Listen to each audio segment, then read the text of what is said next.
আপনি কি জানেন আমরা নিজেরাই বিভিন্নভাবে আমাদের সন্তানদেরকে ডিভাইস আসক্তির মধ্যে ফেলে দিচ্ছি? আসুন জেনে নেই কিভাবে। ধরুন আপনি রেস্টুরেন্টে গিয়েছেন, তাকে খাওয়াচ্ছেন অথবা বিরক্ত না করে সেই জন্য তার হাতে একটা ফোন বা ভিডিও তুলে দিলেন। আবার চুল, নখ কাটার সময় আমরা শিশুদের হাতে ডিভাইস দিয়ে থাকি, অথবা বাসায় কোনো গুরুত্বপূর্ণ কাজ করার সময় সে যেন আমাদেরকে বিরক্ত না করে সেই জন্যেও শিশুর হাতে ফোন কিংবা ভিডিও দেখতে দিয়ে দেই। কিন্তু কিছু সহজ উপায়ে আমরা সন্তানদেরকে মোবাইল কিংবা কম্পিউটার থেকে দূরে রাখতে পারি। নাম্বার 1, শিশুকে ছবি আঁকতে দিন, বিভিন্ন খেলনা দিয়ে ব্যস্ত রাখুন।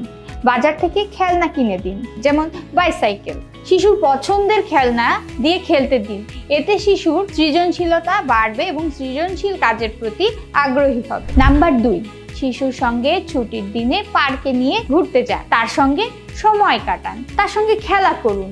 আপনি যদি যেতে না পারেন তাহলে অন্য কারোর সঙ্গে পার্কে পাঠান। 3, সন্তানের কাছ থেকে ফোন নেয়া বা টিভির সুইচ অফ করার বিষয়ে সহনশীল হন। তাকে কোনো গুরুত্বপূর্ণ বিষয় বা স্কুলের প্রতি আগ্রহী করে ভুলিয়ে দিন, অথবা বকাঝকা না করে তাকে বুঝিয়ে বলুন যে এর ক্ষতি কি হতে পারে। 4, বাচ্চাদের প্রযুক্তি থেকে দূরে রাখাটা কঠিন, আর দূরে সরিয়েও রাখা যাবে না। প্রযুক্তির নতুন নতুন ব্যবহার তাকে শেখাতে হবে, আর এই শিখতে গিয়ে ও যেন আসক্ত না হয়ে পড়ে সে বিষয়ে আমাদেরকেই খেয়াল রাখতে হবে।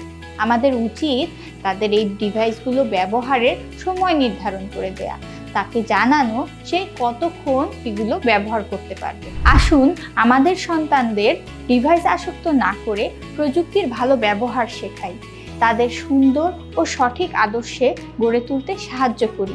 আপনার সন্তানের মেন্টাল ডেভেলপমেন্ট নিয়ে এরকম আরও ভিডিও পেতে মজার শিক্ষাগুরু মজারুর সাথেই থাকুন।